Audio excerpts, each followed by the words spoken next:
Halo everybody, ketemu lagi bareng Mbak Yu di podcast seri British GP. Ini sudah lama banget ya kita nggak nge-podcast. Gue tuh sebenarnya rencananya pengen bikin podcast di sela-sela jeda musim panas.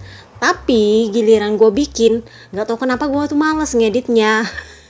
Ketularan malasnya rider. Jadinya tuh podcast cuma dianyepin gitu aja, nggak pernah dikorek-korek lagi. So, di British GP ini sebenarnya sih yang bikin menarik adalah apa yang akan terjadi kalau Snake Taro, juru belagu itu kena LLP, long lap penalty, dan bagaimana ceritanya si papa kembar bakal mencoba mendominasi dengan memanfaatkan LLP-nya Snake Taro. Jadi harapannya skenarionya ini sengaja dibikin itu long lap penalty biar bisa papa kembar mendominasi untuk ngejar ceritanya. Tetapi apa daya, skenario gagal maning. Yang gak sengaja gagal gitu. Jadi di FP4 kemarin papa kembarnya malah crash. Jadi pas balapan udah gak bisa ngapa-ngapain karena kaki dia sebelah kanan sakit, udah gak bisa nikung. Ya meskipun sebenarnya kalau menurut gue sih lumayan salut juga karena memang faktanya sebenarnya tumit dia itu ada patah, ada retakan. Tapi dia tetap maksa untuk balapan. Kenapa? Karena memang menurut gue itu penting. Balapan itu penting untuk dia ngejar di klasemen. Dia nggak bisa nggak membalap. Jadi dia memaksakan. Bahkan di lap terakhir pun dia masih sempat berusaha untuk menyalip Snake Taro. Tapi Snake Taro nyalip lagi di tikungan. Jadi nggak bisa ngomong apa-ngapain lagi. Emang udah kayak gitu. Nah jadinya LLP yang dikasih sama DPRD tingkat pusat via RD itu nggak ada gunanya buat klasemen. Si papa kembar sendiri bilang, ya saya sih nggak senang sih sama Silverstone ini. Karena pada akhirnya ya nggak berarti apa-apa ini barang. Gak ada artinya buat klasemen. Yang lebih kecewa lagi adalah Snake Taro. Udah dia kena LLP, dia juga kena ban apes. Akhirnya ya meskipun awalnya dia bisa mencoba mengejar, ujung-ujungnya ya mundur. Untung-untungnya dia gak sempat kesalip sama papa kembar. Jadi dia bilangnya kayak gini, ini race, ini bikin capek. Kenapa? Udah terlalu banyak usaha yang dia lakukan. Dia udah bilang loh, usaha yang saya lakukan itu udah banyak. Udah dari dia berusaha bisa start di depan, udah dari dia berusaha untuk bisa melakukan start dengan baik, udah dari dia berusaha untuk melakukan long lap penalti dengan baik. Ujung-ujungnya melorot juga karena banyak ban apes. Jadi dia bilang, ini sebenarnya nggak ada gunanya dengan sekian banyak usaha yang saya lakukan. Ujung-ujungnya nggak ada gunanya, cuma nambah 1 poin doang dari papa kembar. Ujung-ujungnya kan dia capek sendiri. Jadi dia bilang, iya oke lah nanti kita coba lagi di Austria. Jadi ya pada dasarnya kalau bisa gue bilang ya percuma juga dibikin LLP kemarin di Assen, dibikin dramatisasi segala macem. Karena ujung-ujungnya ya si papa kembar tetap juga cedera, si Snake Taro udah kelar juga LLP-nya. Nah, misalnya apa kabar Austria nanti? Jadi ceritanya waktu hari Sabtu itu para jurno dan termasuk gua itu sempat mempertanyakan keputusan dokter medis soal pernyataan bahwa tidak ditemukan ada tulang yang patah pada Alexis Spargaro. Masih ingat? Karena gue sendiri dan para jurno yang memperhatikan posisi dia crash dan dia pincang-pincang yang sangat-sangat sampai harus ditandu, itu semuanya sudah ngerti ini kayaknya nggak bakal fit to ride. Kenapa? Karena paling enggak dia itu harus ke Seleo. Tetapi ujungnya adalah dia tetap dipaksa turun untuk Q2. Nah kebetulan sekitar beberapa hari sebelumnya, sekitar hari Sabtu minggu sebelumnya itu ada kasus di SBK Superbike. Jadi ceritanya si Domi Aegerter, masih ingat mantan Moto2 kemarin, itu didiskualifikasi dari race 2 karena dia menipu dalam tanda kutip medis. Jadi waktu itu dia kalau nggak salah habis crash besar, terus dia di asesmen. Masih ingat waktu si Marc Marquez cerita waktu dia ditanya-tanya dokter waktu habis jatuh di Mandalika? Terus dia bilang, iya waktu itu saya ditanya-tanya terus saya agak ngeblank. Nah waktu dia crash di Austin apa di mana ya? Gue lupa, itu kan dia ditanya lagi karena waktu itu dia crashnya lumayan besar, lumayan jelek, dan dia bilang saya bisa menjawab dengan baik. Nah itu taktik yang dilakukan oleh Domi Aegerter. Jadi katanya dia ditanya-tanya sama bagian medis, terus dia jawab dengan baik. Nah medis kasih dia fit to ride, dia balapan lah untuk race 1 kalau nggak salah. Nah waktu mau race 2 tiba-tiba dibikin asesmen lagi apa gimana dan ketahuan bahwa dia mencoba untuk menipu medis. Nah, akhirnya dia didiskualifikasi untuk race 2. Waktu itu dia minta maaf. Jadi waktu itu para jurno nih mulai concern. Ini nih yang dimaksudkan oleh waktu itu Simon Peterson kan sempat ribut soal Raul Fernandez dikasih izin untuk fit to ride waktu tes Mandalika. Masih ingat yang dia memar-memar tapi masih dikasih izin sama dokter medis untuk tes Mandalika hari ketiga apa hari kedua kalau nggak salah. Dan akhirnya dia mundur di hari ketiga. Nah, itu yang menjadi concern kemarin waktu Alex Espargaro tiba-tiba dinyatakan tidak mengalami patah tulang. Waktu itu gue juga sempat posting pernyataan dokternya. Waktu itu dia bilang hasil X-ray-nya tidak ditemukan patah satu, tetapi concernnya dokter medis waktu itu adalah pergelangan kaki yang bengkak. Jadi pengobatannya adalah dengan anti-inflamatori sama apa ya, gue lupa, antibiotik apa satu gitu. Pokoknya ada 2 jenis pengobatan. Tapi pernyataannya yang paling real adalah dia bilang di X-ray tidak ditemukan ada tulang yang patah. Tapi dia bilang asesmen berikutnya di hari Minggu adalah kalau dia masih sakit, terutama setelah warm up, ya dia nggak bisa turun race. Tapi kalau dia merasa dia masih bisa, ya silahkan. Nah, ini nih yang menurut gue perkaranya si Marc Marquez waktu platnya sebelum pecah. Waktu di Jerez 2 kan kemarin kayak gini juga. Masih ingat yang dia balik lagi membalap dan dia dipaksa untuk push up? Ya sebenarnya dokter itu harusnya melarang. Tapi karena ridernya emang memaksa, jadinya ya dikasih fit to ride. Nah kayak gini, kalau gue sih curiganya kayak gini ceritanya si Alex Espargaro. Cuman maksud gue, itu kan udah nyata-nyata X-ray. Apakah X-ray lu yang salah atau gimana? Atau lu sebenarnya nggak bikin X-ray, lu cuman periksa-periksa dari luar aja, ditekan-tekan kayak gitu. Tapi kalau sudah dia bilang kita X-ray dan nggak ada yang patah, berarti mestinya beneran nggak ada yang patah, bener nggak? Karena memang selama race si Alex Espargaro nggak jatuh. Lah terus itu patah tumit dari mana cerita? Bener nggak? Karena setelah itu hari Seninnya begitu selesai race, si Alex Espargaro pergi periksa ke Barcelona, ditemukanlah ada retak di tumitnya. Lah nggak mungkin itu tumit retak gara-gara dia membalap, kan mustahil. Karena dia selama balapan pun nggak ada gerakan-gerakan yang agresif. Si Alex Espargaro bilang saya sama sekali nggak menyalip siapapun. Karena memang dia nggak bisa.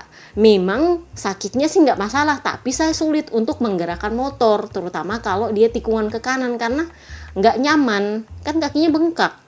Jadi memang kalau menurut gua ya mustahil kalau retakan di tumit itu terjadi ketika balapan. Yang paling masuk akal adalah retakan itu terjadi ketika dia crash. Nah setelah crash kan dokter medis yang bilang nggak ada yang patah.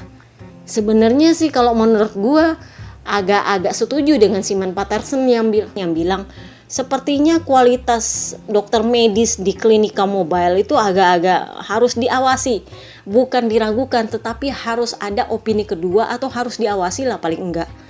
Karena ya seperti ini ceritanya. Nah untungnya adalah Alex Espargaro cederanya itu katanya nggak perlu operasi. Gue sih kalau pikir mungkin sebenarnya dia nggak mau dioperasi. Kenapa? Karena kalau dioperasi itu kan artinya dia harus lama pemulihan. Nah kalau lama pemulihan dia harus melewatkan beberapa balapan. Nah dia kan punya ambisi untuk Jurdun. Jadi jelas dia akan menolak opsi untuk operasi.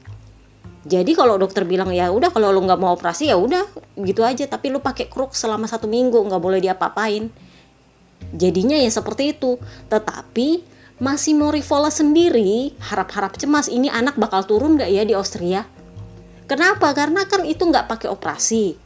Nah ini yang retak adalah tulang. Untuk beberapa kasus lu bisa minum kalsium dosis tinggi untuk mempercepat pemulihan tulang, bisa. Tapi ya kita lihat nanti. Tapi kalau menurut gue, mau gak mau dia harus turun di Austria. Sejelek apapun performanya, dia harus turun balapan. Poin itu sangat penting untuk dia bisa ngejar Quartararo di klasemen. Selain itu juga karena Pecco Bagnaia, ini sepertinya Pecco Bagnaia ini punya penyakit dari musim ke musim ya. Kalau menurut gue, itu adalah dia baru bisa bangun, dalam tanda kutip itu setelah paruh musim kedua. Gue gak ngerti kenapa. Kalau di paruh musim pertama biasanya dia agak santai. Berusaha apapun dia mencoba untuk mendominasi di klasemen itu agak sulit. Nanti setelah paruh musim kedua baru nih mulai agak-agak kesambet lah istilahnya. Jadi memang Quartararo pun mulai memperhitungkan Bagnaia. Kenapa? Karena pengalaman dia tahun lalu kan seperti itu. Awal-awal musim dia nggak terlalu memusingkan Bagnaia, tapi setelah paruh musim kedua, nah mulai dia bingung-bingung ini gimana. Kenapa? Karena Pecco Bagnaia ngejar dia. Sementara dia di paruh musim kedua biasanya keberuntungannya dalam tanda kutip mulai berkurang. Nah makanya kemarin si Quartararo bilang, yang saya perhitungkan itu adalah Pecco Bagnaia. Kenapa? Karena dia punya paket komplit motor, diimbangi dengan kalau dia serius, dia bagus. Kalau dia serius, bukan berarti Pecco-nya main-main selama ini sih, enggak. Tapi kalau dia emang bisa konsentrasi dengan baik, tanpa ada distraksi, itu dia bagus. Kenapa? Karena memang paket motor dia bagus. Sementara Alex Espargaro bukannya nggak dihitung sih sama Quartararo, tetapi mental untuk seorang Alex Espargaro untuk mencapai jurur itu masih belum kelihatan. Belum lagi dia karena cedera kemarin di Silverstone, jadi bisa dibilang nggak terlalu akan mengkhawatirkan di Austria nanti, kecuali kalau dia sudah pulih sepenuhnya dari cederanya. Nah yang nggak punya cedera dengan paket motor bagus dan biasanya bagus di paruh musim kedua yaitu Pecco Bagnaia. Jadi bahkan Massimo Rivolo pun memperhitungkan Pecco Bagnaia. Kenapa? Karena memang track recordnya Pecco Bagnaia selama ini adalah kalau dia paruh musim kedua dia biasanya mulai bagus. Kurang lebihnya sih seperti itu. Nah kemarin di Silverstone itu seperti biasa bannya yang turun adalah ban khusus. Sebenarnya bannya itu agak-agak mirip sama Sachsenring sih kalau menurut gue. Cuman bedanya adalah Sachsenring itu kan yang lebih tebal adalah bagian kiri, jadi jomplang banget. Yang kanannya yang tipis banget, kirinya yang tebal banget. Nah ini adalah kebalikannya versi Sachsenring. Jadi kanannya yang jauh lebih tebal daripada kiri, tetapi karena memang treknya panas. Ini memang mirip-mirip Sachsenring, karena kemarin kan Sachsenring panas banget. Tapi ini enggak juga panas-panas banget sih, tapi memang karakter aspalnya Silverstone itu mirip-mirip Mandalika. Masih ingat kan kemarin dibilang aspalnya Mandalika itu sama dengan yang dipunyai oleh Silverstone dan Phillip Island. Jadi memang rada-rada abrasifnya luar biasa. Itulah kenapa ban yang turun di Silverstone adalah ban khusus. Nah ini yang bikin para rider agak-agak gamang soal mau pilih ban apa. Karena ini kan ban khusus, jadi mereka nggak bisa nebak kira-kira ban hardnya itu akan mampu seberapa lama. Apakah efektif untuk dipakai membalap, apakah cukup cepat. Memang nggak bakal cepat aus, tapi apakah akan bisa cepat? Itu kan jadi masalah. Akhirnya kebanyakan rider kemarin memilih ban medium. Karena mikir-mikir mungkin nggak separah itu panasnya. Tapi ujung-ujungnya banyak yang mengeluh banyak aus. Hampir semua mengeluh banyak aus. Kecuali siapa? Enea Bastianini. Jadi gue nggak tahu, dia ini Dewi Fortunanya bagus banget. Dia itu kalau dapat ban apa sih apa saja. Tapi kalau dia dapat KW2, KW1, apalagi ori, eksekusinya bagus banget. Dan gue harus mengakui skillnya. Jadi kemarin itu waktu dia start itu dia nyenggol, dan karena nyenggol wingletnya itu yang Wonderful Indonesia itu lepas sebelah teman-teman. Jadi dia memang agak kesulitan dan dia melorot ke belakang. Tapi karena akhirnya dia bisa mempelajari gimana caranya cari selak supaya ini motor bisa tetap cepat dikendarai meskipun dengan winglet yang lepas sebelah, ditambah dengan dia pakai ori, akhirnya dia bisa melesat. Dia sendiri bilang apa? Kalau nggak ada insiden saya nyenggol dan saya melorot ke belakang, mungkin saya bisa menang. Masuk di akal dong? Iya, kalau menurut gue iya. Kenapa? Dengan kondisi patah winglet pun, dia masih bisa nyalip Jorge Martin di lap terakhir. Bayangin. Jauh gitu loh dia terlempar, tapi dia masih bisa. Jadi ya kalau menurut gue di atas kertas, karena kan selama ini di riset terus nih sama Ducati menilainya mereka untuk siapa yang bisa jadi teammate-nya Pecco Bagnaia. Ya kembali lagi, Enea Bastianini lagi yang menang. Si Jorge Martin itu jangan salah, dia udah dapat KW1. Dia sendiri bilang apa? Saya sebenarnya ngincar menang. Jorge Martin loh yang bilang, saya bisa ngerem dengan bagus, saya bisa menghentikan motor dengan baik. Ya sebenarnya saya bisa menang, ada potensi untuk menang. Ya kembali lagi, skillnya nggak bisa. Jadi ya kita lihat lagi, di Austria adalah penilaian terakhir untuk dua orang ini, siapa yang pantas mendapatkan kursinya Jack Miller. Tapi kalau menurut gue sih ini harus dapat ban apes nih Enea Bastianini. Kalau dia bisa mengatasi ban apes ya mungkin bisa unggul Jorge Martin. Karena kalau dia kena undian terus tiba-tiba dapatnya ban bagus ya percuma itu skenario. Percuma itu kontrak udah ditandatangan dari awal musim coba. Jadi ya kalau feeling gue sih kayaknya si Bestia bakal dapat kena jatah apes lagi deh. Jadi nanti di Austria seperti biasa, seperti isu-isu 2 tahun sebelumnya, bahwa pabrikan tuan rumah akan mendapat jatah untuk orinya. Nggak tahu siapa dari keempat orang itu, kita lihat aja nanti. Kemudian bagaimana Pekubanya ya vs Snake Taro vs Papa Kembar. Kemudian Papa Nina. Papa Nina ini kalau bisa dibilang adalah rider yang paling sumringah kemarin. Kenapa? Karena dia podium untuk kedua kalinya bersama Aprilia. Dan itu untuk membuktikan bahwa podium pertamanya kemarin itu bukanlah soal keberuntungan. Jadi dia membuktikan bahwa dia punya skill. Karena skillnya dibantu oleh motor yang bagus dan tim yang support, akhirnya dia bisa podium. Ya meskipun ada bantuan KW1 juga sih undian, tapi ya undian kan soal keberuntungan. Kalau lu beruntung dapat undian ban KW1 ya bagus, kalau lu dapatnya apes gitu kan. Tapi faktanya adalah dia dapat KW1 dan lumayan bagus. Alex Rins yang selama ini apes kemarin juga bagus, right? Dia bayangkan dari belakang lo startnya itu lumayan loh. Dia sempat ke depan. Yang dia marah itu adalah karena ekspektasi dia, masih ingat waktu di Portimao kan dia sampai ke depan banget tuh. Ekspektasi dia adalah dia bisa menang atau paling nggak podium. Nggak taunya dia melorot. Kenapa? Karena dia cuma pakai KW1 bukan pakai ori. Jadi dia ngamuknya sama Michelin gara-gara itu. Kalau tahun lalu yang komplain adalah Pekubanya ya gara-gara bannya yang tiba-tiba aus sebelum 5 lap. Kali ini yang dikomplain oleh Papa Lukas adalah kenapa ban itu tiba-tiba aus, tiba-tiba aja aus, jadinya dia melorot-melorot. Padahal selama dari belakang sampai ke depan itu dia nggak masalah. Tapi tiba-tiba aus dan itu langsung bener-bener aus dan melorot sekali. Itu yang dia komplain katanya ke Michelin. Tapi apakah itu akan berbuah SP dari Suzuki ke Michelin? Kayaknya Michelin sih nggak bakal memandang Suzuki sih.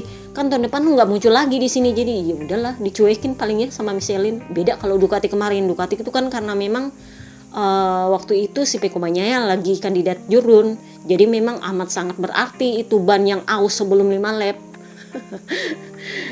Jadi memang ekspektasinya Papa Lukas kemarin dia bisa bertahan di depan. Ya kalau lu pakai ori bisa. Nasibnya kayak Enea Bastianini bisa di depan. Tapi kan karena dia pakai KW1 iya maaf. Ya kurang lebihnya sih seperti itu. Karena kan dia startnya dari belakang banget. Beda cerita sama Neng Vina. Neng Vina kan mulainya dari tengah. Jadi karena dia mulainya dari tengah ya lumayan dia munculnya di podium. Bener? Papa Kembar pun yang dapat KW1 masih bisa berusaha menyalip Quartararo, cuman akhirnya ya dia kalah di tikungan karena dia nggak bisa ngerem, jadi ya disalip di tikungan, ya mau gimana lagi, emang udah kayak gitu. Nah sisanya kalian sudah baca pasti di blog. Gue kemarin tuh lagi rajin banget buat ngetik. Nah yang menjadi sorotan lain di Silverstone kemarin adalah kurangnya jumlah penonton. Jadi itu menjadi sorotan setelah Mugello dan Portimao. Jadi banyak banget tribun yang kosong. Ya bisa dimaklumi juga karena tahun lalu yang menjadi faktor penarik para penonton ke sirkuit itu adalah Jack Dixon. Masih ingat? Kan dia yang gantikan posisinya Kak Kraslow yang naik ke tim pabrikan untuk menggantikan Frankie Morbidelli waktu itu. Masih ingat? Jadi waktu itu Jack Dixon bisa menjadi faktor penarik. Nah sekarang nggak ada satupun rider Inggris yang membalap di Silverstone tahun ini di MotoGP ya. Akhirnya ya gitu. Di saat yang sama F1 juga lagi balapan ya. Mereka lebih memilih nonton atlet kebanggaan mereka daripada nonton MotoGP yang mau hure-hurein siapa. Marc Marquez nggak ada, Valentino Rossi nggak ada, rider Inggris juga nggak ada. Ngapain lu di situ? Dan gosipnya juga karena tiketnya mahal. Sama mahal dengan Mugello katanya. Intinya adalah Dorna mulai concern soal penonton ini karena ini adalah sirkuit yang ketiga yang kelihatan banget kosongnya musim ini. Nah, yang menjadi concern berikutnya adalah Austrian. Itu saking rendahnya tiket yang terjual, itu sampai Dorna bikin door prize berhadiah Ducati Panigale untuk bisa menarik penonton datang ke sirkuit. Nah ini yang menurut gue agak miris. Kenapa? Karena beberapa waktu lalu Red Bull Ring ini mengadakan balapan F1 itu penuhnya luar biasa. Itu kayak Mugello zaman-zaman 2016. Jadi insidennya waktu itu adalah kalau di Mugello si Marc Marquez yang dikasih bu, sementara di Red Bull Ring itu Lewis Hamilton yang dibu. Itu sampai Lewis Hamilton komplain loh ya. Komplain berat dia karena dia merasa dia nggak layak dibu. Kalau menurut gue sih drama banget, lu biasa aja kali di MotoGP udah biasa kayak gitu dibubuin. Tanya tuh sama Marc Marquez, crash di Bu, lewat di Bu. Jadi memang di F1 itu lagi happening banget. Orang itu datang ke sirkuit karena pengen lihat persaingan berat antara Hamilton sama Verstappen. Ini karena ceritanya mirip dengan Marc Marquez vs Valentino Rossi tahun 2015. Jadi fansnya mereka itu benar-benar yang terpolarisasi dengan fanatisme. Jadi harus datang ke sirkuit. Kenapa? Karena kalau kurang yang datang nggak seru. Kita harus lebih banyak dari kubu sebelah. Itulah kenapa di F1 itu rame banget. Sementara di MotoGP yang satu sudah pensiun, yang satu cedera. Jadi ya nggak ada yang ribut-ribut di MotoGP. Sementara Quartararo sama papa kembar adem ayem, temenan malah. Jadi emang kurang drama. Jadi memang drama itu diperlukan sebenarnya. Jadi jangan salah kenapa kemarin si Quartararo kena long lap penalti. Itu diperlukan untuk membuat klasemen ini lebih berdrama. Dan itu bisa bikin penonton datang ke sirkuit. Nah masalahnya adalah dramanya kurang dramatis. Kenapa? Karena fanbase-nya Quartararo memang udah besar. Tetapi fanbase-nya Alex Espargaro ini baru terbentuk tahun ini dia. Kenapa? Karena baru tahun ini dia moncer, baru tahun ini dia menjadi bintang, baru tahun ini dia bersinar. Jadi belum ada fanatisme yang terbentuk di antara kedua ini. Sementara di F1 itu kasusnya Hamilton sama dengan Bebe Vale di MotoGP. Jadi sama-sama fanbase-nya kuat banget. Kemudian Verstappen ini mirip-mirip Marc Marquez-nya MotoGP. Jadi fanbase-nya juga ada, ditambah dengan dia punya KTM di belakang dia. Jadi wow, jangan aneh kalau F1 sekarang penuh-penuh yang nonton. Karena nonton di sirkuit itu perlu untuk para fanbase. Sementara di MotoGP fanbase-nya udah kurang. Udah gue bilang, fans-fans yang punya duit banyak, yang rela membayar mahal untuk nonton di sirkuit itu cuma fansnya Valentino Rossi. Sorry itu gue harus bilang seperti itu. Jadi kalau lu mau mahal itu harus fansnya Valentino Rossi. Kenapa? Karena rata-rata fansnya Valentino Rossi adalah fans-fans yang sudah mapan. Sementara fansnya Marc Marquez, ya kalau dibilang mapan sih nggak juga, karena rata-rata udah dewasa ya. Umur-umur 30, 20, 30-an lah sekarang. Udah mulai mapan, tapi nggak yang semapan fansnya Valentino Rossi. Oke, nah masalahnya adalah Marc Marquez-nya absen. Nah sementara fans yang baru terbentuk yaitu fansnya Quartararo, itu baru terbentuk tahun lalu. Sementara Alex Espargaro baru terbentuk tahun ini. Ya mana ada fanatismenya, nggak ada. Jadi emang nggak bakal seru ini barang tahun ini. Wajar si Dorna yang pusing putar otak. Gue sih ekspektasinya semoga nanti di Sepang itu penuh. Gue nggak tahu sih bakal penuh apa nggak. Kenapa? Karena satu, kita nggak tahu kondisinya COVID nanti gimana. Karena Malaysia itu terkenal dengan lockdown tiba-tiba. Teman gue sempat yang ke lockdown di sana dan itu menurut dia menderita banget. Nggak bisa kemana-mana. Mana kan lockdownnya jahat banget kalau Malaysia. Jadi orang-orang itu banyak yang mikir-mikir mau pergi nggak. Itu yang dari luar. Sementara yang dari dalam ya mungkin mereka bisa nonton. Tetapi yang dari Singapura itu juga gue nggak tahu apakah biasanya sih yang nonton dari Singapura, fans MotoGP dari Singapura itu motoran ke Malaysia. Gue nggak tahu apakah mereka akan ikutan tahun ini. Jadi di Sepang itu kebanyakan yang ngumpul adalah fans dari Filipina dan dari Singapura. Karena Thailand kan ada Buriram sendiri. Jadi memang mereka lain sendiri. Tapi kalau memang tahun ini jumlah penonton berkurang, gue sih berhembus sepoi-sepoi bilang kayaknya mereka akan tertarik untuk kembali menggelar F1. Kenapa? Karena F1 lagi happening sekarang. Justru MotoGP yang mulai meredup. Kenapa? Karena memang nggak ada yang dihure-hurein lagi, nggak ada fans yang difanatisin lagi. Kemudian apalagi yang kita bahas ya? Bursa rider. Nah, yang menjadi perhatian sekarang adalah Mir, si pengantin baru. Orang bilang sih kalau pengantin baru mestinya rezekinya bagus ya. Ini gue agak-agak bingung. Jadi gosipnya itu manajernya Joan Mir itu lagi nawar ke petinggi Jepang. Kan kemarin gue udah bilang petinggi Jepang memutuskan untuk nggak menyetujui budget gajinya Joan Mir karena kan memang dia mintanya gaji Jurdun.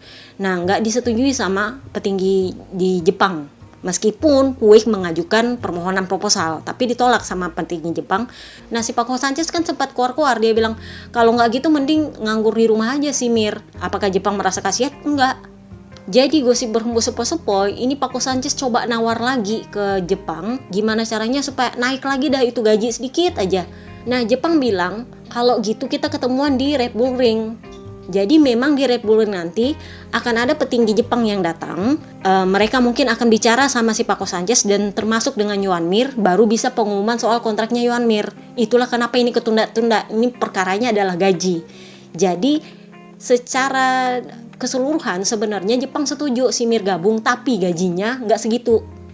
Kurang lebihnya seperti itu. Jadi ini rencananya adalah si Paco Sanchez sama Mir itu mau nego di Austria nanti. Nah, kebetulan juga Marc Marquez mau nongol di pedok. Kenapa? Karena memang si Marc Marquez itu harus mengutarakan apa pandangan dia soal motor tahun ini untuk mempersiapkan motor tahun depan. Dan dia harus ngomong sama orang Jepang langsung. Kenapa? Karena kan konsep yang berubah dari motor tahun ini itu adalah idenya orang Jepang. Sorry itu saya. Jadi idenya petinggi Jepang. Makanya si Yokoyama kemarin rubah motor secara radikal. Karena memang patronnya adalah pengen naikin si Pangeran Negara Api waktu itu, Nakagami. Karena kan selama ini si Marc Marquez cedera. Jadi mereka idenya adalah gimana caranya kita rubah ini motor supaya kalau Marc Marquez nanti nggak ada, Nakagami atau siapapun yang rider di Honda itu bisa naik. Tapi ternyata kan gagal total. Jadi memang si Marc Marquez ini harus ngomong sama petinggi Jepang untuk meyakinkan motor seperti ini loh yang cocok untuk Honda, untuk para rider Honda. Kalau memang nggak cocok untuk saya, ya paling enggak agak-agak cocok untuk kalian. Ya paling enggak masih ada rasa-rasa khasnya Honda yang nggak terlalu radikal yang bikin bingung para rider Honda yang tersisa. Jadi memang Honda itu sudah mengumumkan, termasuk Marc Marquez sudah mengumumkan bahwa dia akan hadir di Red Bull Ring nanti karena memang dia akan bicara dengan petinggi Honda. Yohan Mir sama Paco Sanchez manajernya itu juga akan bicara dengan petinggi Honda di Austria. Jadi nanti mungkin pengumumannya itu setelah Austria. Nah sekarang kita omongin soal Jordan Rakor Marc Marquez. Jadi di Austria nanti dia akan nongol di pedok untuk ketemu sama petinggi Jepang, termasuk memperhatikan seperti apa pengembangan motor selama dia tinggalkan untuk operasi dan penyembuhan. Plus akhir bulan nanti, gue nggak tahu tanggal berapa, dia akan melakukan pemeriksaan tulang lagi. Sejauh ini dia sudah bisa dipakai nge-gym, udah bisa dipakai tarik beban. Tapi akhirnya dia membuat pengakuan dalam wawancara terbarunya. Jadi masih ingat kemarin waktu tahun lalu, pasca operasi ketiga gue sempat bilang, ini anak nggak bisa dipaksa-paksa terlalu cepat untuk turun trek. Kenapa? Karena tulangnya itu nggak bisa dipaksa lagi. Itu akan berakhir dia cacat. Waktu itu gue udah bilang, terus ABR bilang, alah tuh buktinya dia turun, alah itu buktinya dia menang, bla bla bla bla bla bla. Ujungnya diplopia. Awal musim ini, sebelum Sepang tes ya kalau nggak salah, waktu itu dia lagi ngetes motor untuk asesmen diplopia kalau nggak salah untuk ke Sepang tes, masih ingat? Terus gue bilang siap-siap aja breaking news tengah musim. Seperti biasa ABR nyerang gue lagi dan pada akhirnya nggak sampai tengah musim dia udah pengumuman dia mundur dari musim ini. Waktu itu ada yang bilang itu kan karena dia sakit bla bla bla bla bla bla, bukan karena kalau dia memaksa dia akan pensiun. Waktu itu kan ada yang bilang itu karena dia tulangnya udah terpuntir banget gini. Jadi harus dilurusin, bukan karena dia mau pensiun, tapi karena dia sudah kesakitan banget makanya dia harus operasi. Jadi kemarin dalam pernyataan terbarunya dia bilang apa? Saya memang mau ini operasi keempat. Karena waktu itu di Mugello dia masih sempat ngeles. Dia bilang operasi keempat ini sebenarnya sudah direncanakan dari akhir tahun lalu, waktu sebelum diplopia. Tetapi ditunda. Nah sekarang karena sudah terpuntir ya akhirnya diputuskan ya mending operasi sekarang. Waktu itu kan ngelesnya seperti itu. Nah sekarang baru dia mengaku bahwa sebenarnya dia harus operasi mau nggak mau waktu itu. Kenapa? Karena kalau nggak dia nggak ada pilihan lain selain pensiun. Jadi nggak bisa menunggu hingga jeda musim setelah Asen, karena kan memang mestinya nunggunya setelah jeda musim tuh supaya bisa penyembuhan kalau mau ala-alanya Marc Marquez dulu. Nah dia nggak bisa. Kenapa? Karena kalau dipaksa sampai Asen dia itu pensiun, dijamin. Dan kalau setelah operasi kemarin dia bilang, saya melakukan operasi bukan karena saya pengen jurdun, tapi paling enggak saya bisa kompetitif lagi dan saya bisa menang lagi. Waktu itu dia bilang kayak gitu. Ya kalau jurdun nanti kita lihat. Saya nggak ngeyel juga untuk Jordan, tapi saya pengen menang lagi. Waktu itu dia bilang seperti itu kan. Tahu nggak apa yang berubah sekarang? Dia bilang saya nggak harus menang, saya pengen membalap untuk bersenang-senang. Deja vu? Gue inget waktu tahun lalu Bebe Vale bilang saya pengen membalap untuk bersenang-senang. Dan waktu itu dia ngejek Bebe Vale, dia bilang apa? Kalau cuma untuk senang-senang mending gak usah membalap. Kalau senang-senangnya cuma di belakang ngapain? Saya itu baru senang kalau saya menang. Kalau saya nggak menang, saya nggak senang. Sekarang dia bilang apa? Saya nggak harus menang. Saya pengen bisa membalap untuk bersenang-senang tanpa rasa sakit. Nggak harus menang juga. Saya pengen membalap dulu, punya performa bagus. Dia sampai nggak bilang kompetitif loh. Punya performa bagus, dan setelah dari situ yang lain akan mengikut. Dia nggak menjanjikan menang, dia nggak menjanjikan jurdun. Dia cuma bilang, saya pengen senang-senang. Gue tuh yang bilang, karma itu emang kayak gitu ya. Jadi memang gosipnya adalah ada kemungkinan dokter belum akan memberikan dia izin untuk turun trek di Misano. Itu bulan September soalnya, bulan depan Kak. Sementara dokter pengennya itu dia turun trek itu cuman turun trek untuk naik motor biasa, itu bulan Oktober. Belum untuk bawa prototype. Tapi masalahnya adalah petinggi Jepang pengen dia turun bawa motor prototype itu di Misano bulan depan.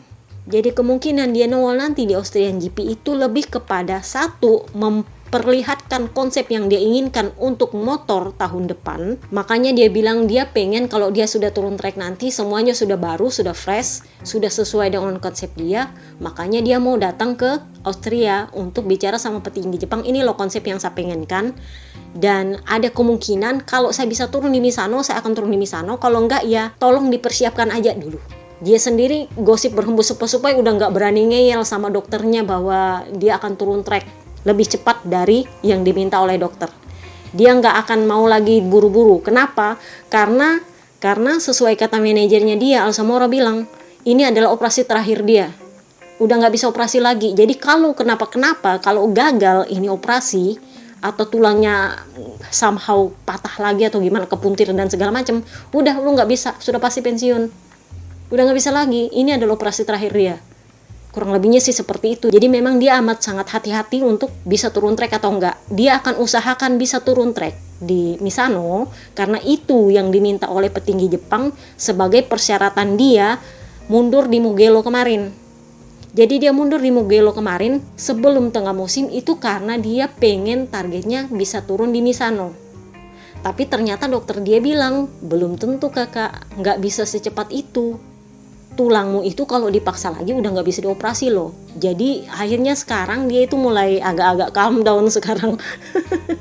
Jadi ya kita lihatlah nanti apakah dia akan turun di Misano atau enggak. Tapi kalau perkiraan gue sih dia nggak bakalan maksa. Meskipun dia mulai pecicilan sekarang, udah bisa berenang, udah bisa nge-gym, sudah bisa angkat beban. Oke, nggak masalah. Tapi tetap asesmen dari dokter itu nggak boleh dilanggar. Dia udah nggak berani langgar. Kalau kemarin-kemarin dia masih bisa paksa, sekarang dia udah nggak berani. Karena memang taruhannya cacat. Oke, itu aja podcast kita hari ini. See you next time guys. Bye-bye.